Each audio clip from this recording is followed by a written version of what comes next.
मैं news anchor Fardeen Shah. आप देख रहे हो दर्पण की चमक मध्य प्रदेश न्यूज चैनल। आइए देखते हैं। मल्हारगढ़ विधानसभा पूर्व कांग्रेस प्रत्याशी श्यामलाल जोगचंद से खाद घोटाला को लेकर खास चर्चा ब्यूरो चीफ मम्मा शाह के साथ। ब्यूरो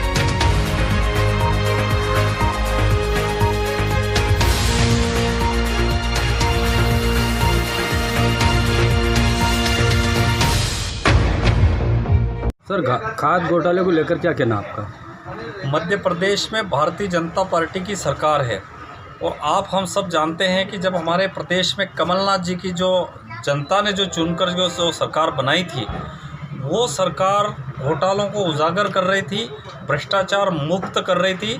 लेकिन भारतीय जनता पार्टी के नरेंद्र मोदी और अमित शाह को ये रास नहीं आया और वो जो जन कल्याणकारी जो सरकार थी उसको गिरा करके पुनः शिवराज सिंह सरकार को स्थापित करवाया, करोड़ों रुपए देकर के स्थापित कराया और ये तय किया कि मध्य प्रदेश में पुनः भ्रष्टाचार बढ़े। आप हम सब जानते हैं कि जो अभी खाद घोटाला हुआ, खाद में करोड़ों रुपए का घोटाला हुआ, इसमें कौन लोग शामिल है? वही लोग शामिल है जो भारतीय जनता पार्टी के जनप्रतिनिधि है। भारतीय जनता पार्टी के विधायक ले लीजिए, सांसद ले लीजिए या पूरी की पूरी सरकार ही ले लीजिए, क्योंकि एक कहावत है कि दाल में काला नहीं। ये तो भाजपा की पूरी दाल ही काली नज़र आती है और मुझे लगता है कि इसी प्रकार से अगर चलता रहा तो ये देश ज़्यादा टाइम तक टिकेगा नहीं, क्योंकि इसको बर्बाद करने में भारतीय जनता पार्टी लगी हुई है। ये खास करके ज़्यादा तो मल्हारगढ़ विधानसभा के अंदर है। मल्हारगढ़ के विधानसभा के अंदर आपका इसके बारे में और क्या कहना है?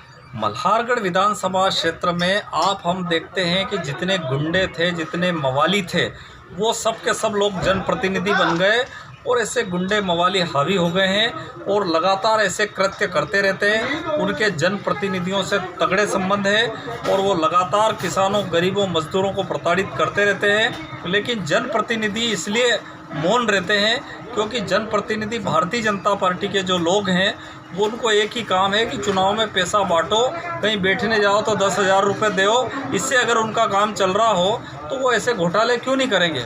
वो इसीलिए ये घोटाले करते हैं कि धन कमाओ और धन वापस यहाँ खर्च करो।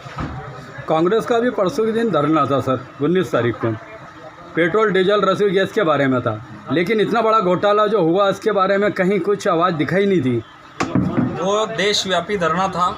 उसमें जो डीजल का जो दाम है वो जिस कदर से बढ़ रहा है, जिस कदर से पेट्रोल का दाम बढ़ रहा है, ये जो रसोई गैस है उसका जो दाम बढ़ रहा है, उसके विरोध में कांग्रेस पार्टी ने पूरे देश में धरना आंदोलन किया और जनता को ये जो एक मैसेज दिया कि जब 300 रुपये में गैस की टंकी जब मिलती थी तो भारतीय जनता पार्टी की हमारी बहनें जो है वो जो कहती थी कि महंगाई डायन खाए जाते, इस प्रकार के वो जो गीत गाती थी। और हमारी जो बहन सुषमा स्वराज जो अभी यहाँ नहीं है और वो जो है भगवान को प्यारी हो गई है, लेकिन वो वहाँ जो गांधी जी की जो वहाँ जाकर के आधी रात को अमावस्या के दिन शमशान घाट में जाकर के वो नाच करती और नृत्य करते हुए वो कहती थी महंगाई डायन खाए जात है। वही गैस की जो सब्सिडी, जो गैस के जो टंकी है वो 850 और 900 रुपये हो गई है। जो पेट्रोल जो है वो 100 के करीब पहुंचने को आ गया है। 92 तो हो गया है लेकिन 100 जो शीघ्र हो जाएगा। इस प्रकार से जो कांग्रेस पार्टी ने जो आंदोलन किया था उसका मुख्य मुद्दा था कि गैस और जो बढ़ती हुई महंगाई थी उसके खिलाफ था। लेकिन खाद घोटाले के लिए अंदर जो देखा जा रहा है अभी तक कोई आरोपी ज़्यादा बन नहीं पाए हैं और उन पर कोई अभी तक गिरफ्तारी नहीं हुई है। खाद घोटाले पर लेकर के हम ये आपसे कहना चाहते हैं कि अगर शीघ्र इस पर कार्रवाई नहीं होती है तो कांग्रेस पार्टी पूरी ताकत के साथ पूरे मध्य प्रदेश में आंदोलन छेड़ेगी और इसमें कौन कौन विधायक और मंत्री शामिल है उन मंत्रियों के गिरेबान तक जल्दी ही कानून के हाथ पहुंचेंगे, क्योंकि जनता सबसे बड़ी मालिक होती है और जिस दिन जनता जागेगी उस दिन निश्चित रूप से आप मानिए कि कोई भी बड़ा नेता हो, कोई भी कितना भी बड़ा नेता हो, निश्चित रूप से वो ध्वस्त हो जाएगा। विधानसभा क्षेत्र का मामला है, क्या इस मामले में आप यहाँ पर अपना आंदोलन चलाएंगे अगर खाद घोटाले को लेकर? मल्हारगढ़ विधानसभा क्षेत्र में जब जब गरीब, मजदूर, कमज़ोर किसानों पे जब जब अन्याय अत्याचार होता है, जब जब कोई न कोई अगर अन्याय होता है, तब तब हम लोग निश्चित रूप से उसके आवाज़ को बुलंद करते हैं। आगामी जो भी हमारे किसानों के साथ जो अन्याय हुआ उसको लेकर के हम लोग लड़ाई लड़ेंगे और इस लड़ाई को पूरी शिद्दत के साथ, पूरी ताकत के साथ लड़ाई